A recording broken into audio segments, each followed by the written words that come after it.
আসসালামু আলাইকুম বন্ধুরা। আশা করছি আপনারা সকলেই ভালো আছেন। আর আপনারা দেখছেন মিলন ভয়েস টিভি। প্রিয় ভাই ও বোনেরা, আজকে আমরা আলোচনা করব ময়ূষী নারী বিবি সাপুরার জীবন নিয়ে সংক্ষিপ্ত একটি ঘটনা, যা শুনে আপনাদের ইমানি শক্তি বৃদ্ধি পাবে ইনশাআল্লাহ। বিবি সাপুরা তিনি ছিলেন একজন নবী কন্যা এবং একজন নবী ও রাসূলের স্ত্রী হলেন বিবি সাপুরা।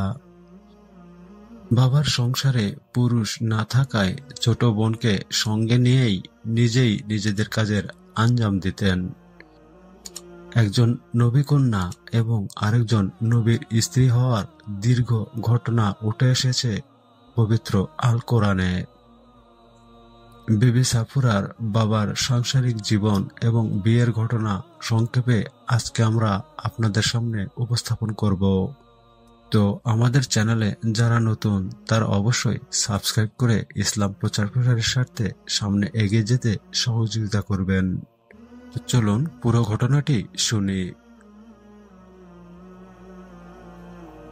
বিবি সাফুরা হজরত মুসা আলাইহিস সালামের স্ত্রী, হজরত শুআইব আলাইহিস সালামের বড় মেয়ে।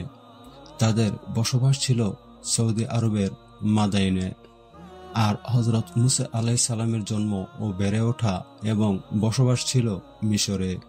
আর তৎকালীন সময়ে মিশরে ফেরাউনের রাজত্ব চলছিল। ঘটনাক্রমে হজরত মুসা আলাইহিস সালাম ফেরাউনের সম্প্রদায়ের এক লোককে শাসনসুলভ থাপ্পড় মেরে বসে এবং সে থাপ্পড়টি মারায় লোকটি মারা যায়। আর এ খবর ফেরাউনের কাছে পৌঁছলে সে মুসা আলাইহিস সালামকে হত্যা করার সিদ্ধান্ত গ্রহণ করে। ফলে মুসা আলাইহিস সালাম মিশর থেকে আত্মগোপন করে সৌদি আরবে মাদাইনে চলে আসে। হজরত মুসা আলাইহিস সালামের গোত্রের এক ব্যক্তির উপর ফেরাউনের সম্প্রদায়ের এক লোক অন্যায় আক্রমণ করে। মুসা আলাইহিস সালামের স্বগোত্রীয় লোক তার কাছে সাহায্য চাইলে তিনি ফেরাউনের সম্প্রদায়ের ওই লোককে শাসনমূলক থাপ্পড় মারে, যার ফলে লোকটি মারা যায়। বিবি সাফুরা বকরি চড়ানো ও পানি পান হজরত মুসা আলাইহিস সালাম যখন মাদাইনে উপকণ্ঠে এসে পৌঁছেন, সেখানে দেখেন অনেক রাখাল কূপ থেকে পানি তুলে তাদের বকরি পালকে পানি খাওয়াচ্ছে। আর কূপ থেকে একটু দূরে কতগুলো বকরি ছাগলের পাল নিয়ে দাঁড়িয়ে আছে দুটি মেয়ে। তিনি মেয়ে দুটির কাছে গিয়ে জিজ্ঞাসা করলেন, তোমরা মেয়ে মানুষ হওয়া সত্ত্বেও কেন বকরি চড়াতে এসেছো, আর দূরেই বা দাঁড়িয়ে আছো কেন? তারা জানালো, আমাদের বাড়িতে কাজ করার মতো কোনো পুরুষ মানুষ নেই, তাই বকরি চড়াতে আমাদেরকেই আসতে হয়। আর পুরুষ রাখালরা বকরিকে পানি পান করিয়ে চলে গেলে আমরা আমাদের ছাগল বকরিগুলোকে পানি পান করিয়ে বাড়ি যাব। তাদের কথা শুনে হজরত মুসা আলাইহিস সালামের হৃদয়ে সহানুভূতি জাগলো।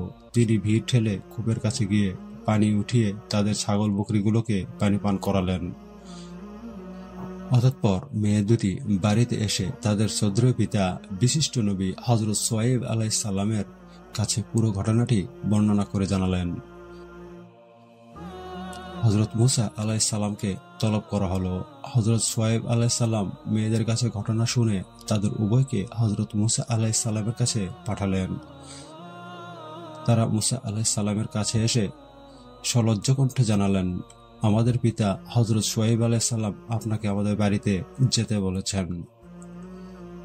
হজরত মুসা আলাইহিস সালাম সঙ্গে সঙ্গে রওনা হলেন এবং হজরত শুআইব আলাইহিস সালামের সঙ্গে সাক্ষাৎ করলেন। মুসা আলাইহিস সালাম তার ঘটনা তাকে শোনালেন।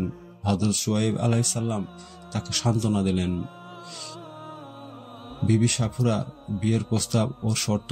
অতঃপর হযরত শুআইব আলাইহিস সালাম বললেন, আমার ইচ্ছা আমার একটি মেয়ে তোমার কাছে বিবাহ দেব, তবে শর্ত হলো ৮ বছর মতান্তরে ১০ বছর আমার ছাগল বকরি চড়াতে হবে।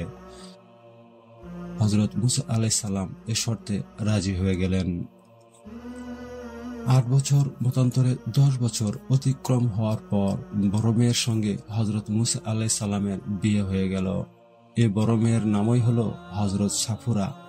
তিনি মুসা আলাইহিস সালামের আগমনের আগে পিতার সংসারে ছোট বোনকে নিয়ে জীবিকার তাগিদেই নিজেরাই নিজেদের বকরিগুলো লালন পালনের মতো কষ্টকর কাজগুলো করছিলেন। বিবাহের পরও হযরত মুসা আলাইহিস সালাম কিছুদিন সেখানে ছিলেন। কিছুদিন পর মুসা আলাইহিস সালাম এবং স্ত্রী বিবি সাপুরাকে নিয়ে আবার মিশরে রওনা হলেন। মিশরে রওনা হওয়ার পরেই আল্লাহ তাআলা তাকে নবুয়ত ও রিসালাত দান করেন। বিবি সাপুরার জীবনাচার থেকে আমাদের শিক্ষা হলো, হযরত মুসা আলাইহিস সালামের স্ত্রী হযরত সাফুরা ছিলেন একজন নবী কন্যা। তিনি মেয়ে হওয়া সত্ত্বেও তিনি কষ্ট করে ঘরের কাজ করতেন। বাবার সংসারে পুরুষ না থাকায় অপারগ হয়ে ছোট বোনকে নিয়ে বকরি পর্যন্ত চড়াতেন। আর এসব কাজ করতে তিনি যেমন লজ্জাবোধ করতেন, আবার পুরুষ রাখালদের সঙ্গে পাল্লা দিয়ে তাড়াহুড়ো করে বকরি পালকে নিয়েও পানি পান করাতেন না। তিনি ধৈর্য ধারণ করে সবার শেষে তাদের বকরিগুলোকে পানি পান করাতেন। সাংসারিক কাজ সম্পাদনে তাদের কোনো অহংকার ছিল না। তারা যখনই হযরত মুসা আলাইহিস সালামের জিজ্ঞাসা করার কারণে তাদের অপরাগের কথা বলেছেন, তখনও তারা অত্যন্ত লজ্জা এবং বিনয়ের সঙ্গে বলেছেন। সুতরাং নিজেদের ঘরের প্রয়োজনীয় কাজ করতে লজ্জা করা বা অলসতা করা ঠিক নয়। নিজেদের কাজ নিজেরাই করা ভালো। মহান আল্লাহ তাআলা মুসলিম উম্মাহ প্রতিটি নারীকে নিজেদের সংসারের কাজ ও ছেলে মেয়ে প্রতিপালনে যথাযথ দায়িত্ব পালন করার তৌফিক দান করুন। আমিন। প্রিয় ভাই ও বোনেরা, ভিডিওটি আজকে এই পর্যন্তই। ভালো লাগলে একটা লাইক দিয়ে কমেন্টে মতামত জানাতে ভুলবেন না। আমাদের চ্যানেলের অন্যান্য সুন্দর ও শিক্ষণীয় ঘটনা জানতে ও দেখতে সর্বদা চোখ রাখুন। আর আমাদের চ্যানেলে নতুন হয়ে থাকলে সাবস্ক্রাইব করে পাশে থাকার অনুরোধ জানাচ্ছি। সবার মঙ্গল কামনা করে বিদায় নিলাম।